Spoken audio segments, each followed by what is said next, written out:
All right, so this is going to be a recap of today is Sunday. So yesterday's game against Weber State. I guess to summarize in 2 words, tough loss, promising first half, right, with the game tied. Eventually got away from the Panthers, primarily in the fourth quarter there. And then looking ahead to Idaho State, another West Coast team that we're going to be playing non-conference, obviously, and that'll be in Pocatello, Idaho, just since that is a little far, I would imagine, for most people who follow UNI football. We can dive into some of the things that they did most recently against Utah State. So, all right. And then since this is my second attempt at this, I finally know how to move my icon, so I'm not blocking everything. So basically, the game starts with UNI getting the ball. A punt ensues. That's when Weber gets the ball. 2 plays, and it's really just that one play. A deep shot to, I believe it was Sharp, on the right side of the field. Takes it nearly the whole length of the field. Wu brings down the receiver in the nick of time. It may have been a horse collar, just sitting right next to the play there since I was at the game, but that really didn't matter. It was a huge chunk play. They punch it in, a Weber State, I should say, for a touchdown. After that, we get a field goal, which is nice. 3 punts, so I won't dive into that too much. This is a costly play, and I'm talking about the next series here, where we've got a fumble in enemy territory, because I just spelled out what I was already going to say, that tie fumbles in field goal range. We lose the ball, and then what's more costly, I guess, is that or no, you know what? Now that I'm reading through this, it actually doesn't end up really hurting us, because on the very next play, Weber chucks a long ball, and this was just a ridiculous throw. If I'm being a little partial here, it was a throw into double coverage with Staley, I believe, number 7 there, to pick it off. And it was really like he was just looking in the sky for almost a foul ball. I mean, the ball was was thrown high. It was just waiting to be picked. So that ends up working. I know it's been a day since the game, so I'm also trying to remember exactly what happened here. But yeah, we had a fumble leading to a pick by us, and then we got the ball back, and then we got a touchdown. So that was nice. 2 punts. So again, not going to dive into that too much. Bankston broke free, and Bankston, Bankston was the running back in the notes from last week that I mentioned that he had a big game, even though it was against Division II Central Washington. He was someone that I knew we would have to watch out for. So he had a 26-yard run. I think we actually did a pretty decent job containing him throughout the game. I think at the end, that fourth quarter kind of seemed to mess up a lot of what happened at the beginning. But this was actually one of his only real deep runs up to that point. What I like is that the whole time we were staying in the game, the very next possession, thanks to a special teams penalty, we end up scoring. So at that point, we're looking pretty good, and we actually have the lead, right? What I find interesting, because I'm going to this final drive here, I feel like Weber State actually had a chance to score a touchdown. It was kind of interesting. What they were basically doing is, and you'll see, you've got 10 plays. You're going sideline to sideline. I don't know if anyone else noticed this, but instead of just punching the ball in, they were trying to basically just shoot their shot on each corner of the end zone. So they had a pass sail left, and I believe I'm talking about the right series, if I'm not mistaking this with another one. And then you had Thomas there flagged for a pass interference, moves the ball up, drive continues. They tried the same play on the other end. Wu's there. And then what you have is why not just run the ball? I'm thinking of that famous Super Bowl play where they threw it where they should have just ran it right from inside the one. That's basically what this was, and it would. I found interesting then they just settled for the field goal. So I mean, they're good for us, right? It was tied 17-17. All right, moving into the second half. Starts with a punt.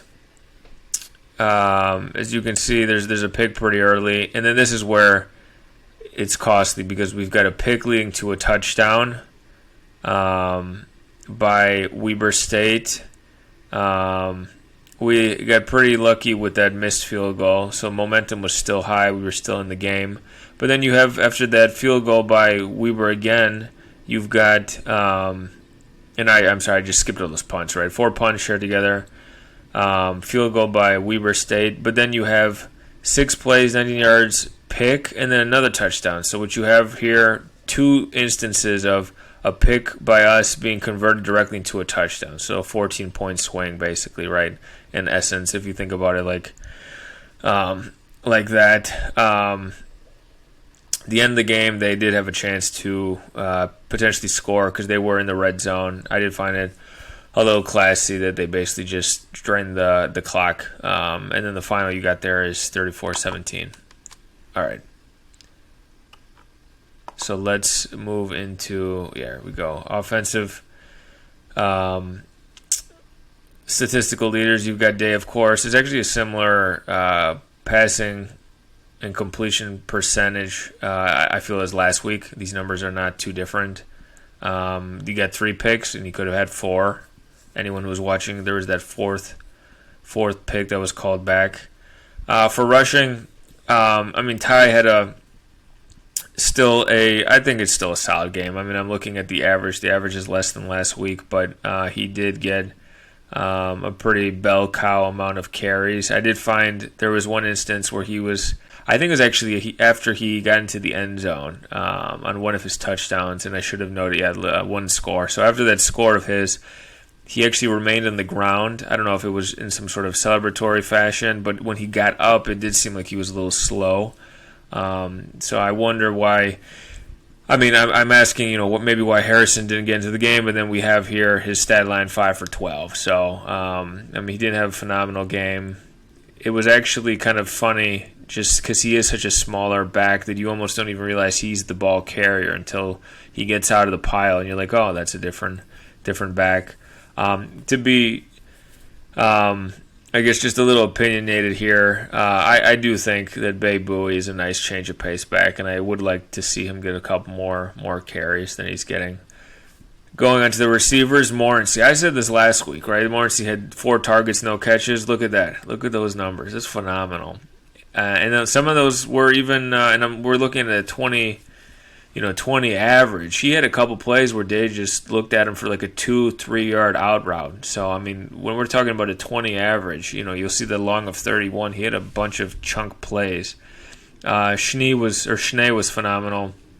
I know that he'll take some heat in the game for that botched. I believe it was him who botched that. He was on kick return at least when the ball was touched and Weber recovered, and they had really good field possession. So he'll get a little heat for that, but he had a phenomenal game, catching a lot of balls over the middle. I know that's where Day likes to find him.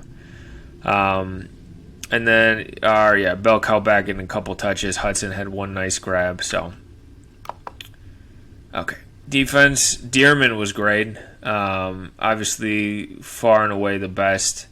Just overall, solo tackles, tackles for loss. He was just everywhere. Langenberg, which is nice. That's a new name, right? We didn't see that last week. He had 1, I believe, special teams tackle or 2. He really stepped up. Galvin's name, I kept hearing over the announcements. He was just, and I could go through my notes, but just making pivotal stops, just appearing in the backfield, swallowing dudes up. I almost compared it to like a, just to get a little comical here, right? You got a fly, doesn't even see the frog. That's kind of how it felt.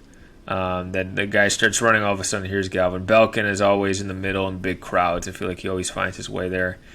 I thought Staley had a phenomenal game. I'm actually surprised he didn't have more than 7. It seemed like he was super active. Thomas was nice too. what was interesting to see is because he's shorter than Staley, and I just kind of combined the two of them together since they're both new. Thomas, I know, is listed at 5'10", and it was interesting seeing him line up across from Record, number 84 for Weber, because last week there was the same still shot. I remember seeing him lining up against Easton Dean, one of their big-ass receivers that they have for Iowa State, and the size difference was so hilariously noticeable. And then when he lines up against Record, it's like, okay, this is the FCS. These are the type of size matchups we're used to. I thought Wu had a great game. There was a moment where he was injured, and he got right back in the game maybe 10 minutes later, maybe even less than that. So it may have just been a cramp. I don't know the specifics on that. But I guess anyone else that I should probably mention here, I'll just let you guys read. Looking at Boyd's name here, I feel like Boyd got in a little more than just a solo tackle, but I guess that's all they gave him on the stat sheet. So, storylines. So what are Day's picks a result of? And I'll just read. I mean, we're playing from behind. Notice that all three picks, I believe, were in the final, and I should know this, but I know that many of his picks were in the final 1.5 quarters, right? So at that point, we're playing to win. He's forcing throws over the middle. It seems like they were all in the kind of the same spot. If we were doing a little more dink and dunk kind of on the side, just doing some wheel routes, maybe just trying to build some momentum, probably not taking those shots. He also had a bit of a walking problem. I don't know if he took a hit at one point, but he was scrambling. But even when he was moving up in the pocket later in the game, specifically in the second half, you could tell that he was a little banged up. He was still out there. So, I mean, not being completely healthy, not really trusting his feet, that could be another reason. And you've got a guy like Abraham Williams who was lining up on Morency. I mean, I believe he's their best corner. He's the dude that had a 100-yard kickoff return last week. Dude had a pick this week that was called back in this game. And he may have had another one that was stood since there were 3. I know one was called back for certain. So when you have guys in the secondary, especially at a school like Weber State that's ranked, 8th in the FCS, we're not going to face that every week. I think I'm trying to be optimistic here. We're going to play different teams. No shot to these teams, but we're going to play, North Dakota. We're going to play schools that are still formidable but aren't like this. And I think that just gives me some hope. And here's even a better comparison. Last year, didn't we play Sacramento State, who was also ranked in the top 10, and we also had a similar loss, kind of like a I believe it was a double-digit point loss, and we still had a winning season, not up to our normal expectations, but that's kind of what I would throw out there if someone wants a little optimism. I'm going to try to whip through this because I know we're running a little long on time here. So contrasting styles between Weber and UNI, you'll just see there that you've got basically the opposite for rushing and passing, that we were passing way more than we were running, and Weber was the other way around. You've also got those turnovers we touched on a little earlier with Ty fumbling. Luckily, they didn't really lead to much, but still, I mean, we could have just kept the ball. And I say that we didn't lead to much because the next play we intercepted it, but if he hadn't fumbled it, we would have at least gotten a field goal out of it. And then I already touched on Day's interceptions leading to touchdowns on the other end. Special teams adjustments. Yeah, Schnee, I notice he has a habit of letting the ball just roll into the end zone, and sometimes it'll fall short. So that's where we get the ball down in the 8. Luckily, we had a couple special teams penalties that worked in our favor that moved it up, but I just wasn't a fan maybe of the lack of aggression. And then when he did have that one attempt where he went for it, he lost the ball. So maybe just a little more practice. I wouldn't mind seeing someone else there. I know Ty Edwards lines up next to Schnee, but just something to keep in mind. Is there a more effective way to move the ball? This goes back to passing over the middle, which is where those picks happen. And then also some of these out routes to Morency, I noticed they're for like 2-yard gains. I know it's important to kind of get a little momentum going, but it was just kind of interesting where Day would overthrow or miss guys throwing these out routes that would only get us a yard or two. So is there another way that we can move the ball?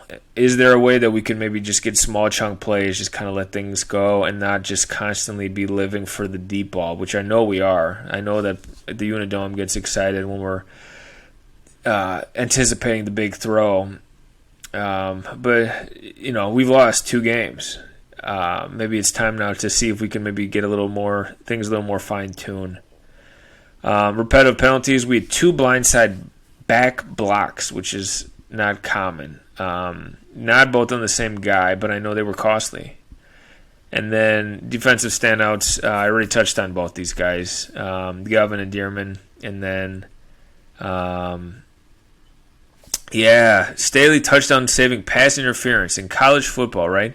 That if you have a guy that has a couple of steps on you, it's almost worth your while to tackle him and get the 15 yards, because in the NFL it would be from the spot of the foul and then you move up automatically, but in college, right, it's just 15 yards, which is something that people realize when they start watching more college football. So very heads up play. Not sure if that's what he intended on doing, but I'll give him credit if he did. Okay, previewing Idaho State. I'll take just a quick minute here. They got bounced by Utah State.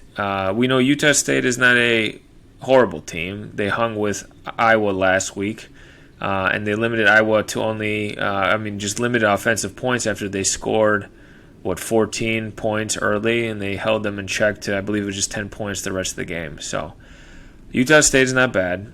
I think if you look at their loss, 44 points were scored in the second quarter alone. Other than that, the other quarters were pretty even. Now, you can't just ignore that 44-point quarter, because even if it had been a 20-point quarter, right, still a very big loss. However, it just gives you a little insight into the fact that Idaho State hung with Utah State. That's basically what I'm trying to get at. So they're not to be taken lightly. I know they had 3 running backs for Utah State that scored touchdowns.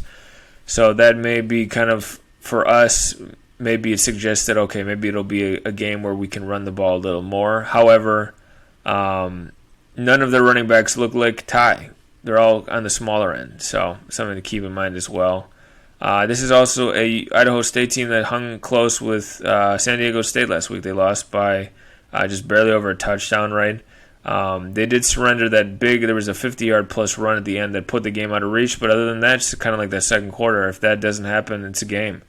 I'll mention 2 players here real quick that Idaho State has. I believe it's Shedon James, and then you have Christian Fredrickson. Fredrickson specifically had, you'll see, 116 against Utah State. So that he's someone to look out for. All right, so I'll wrap it up here.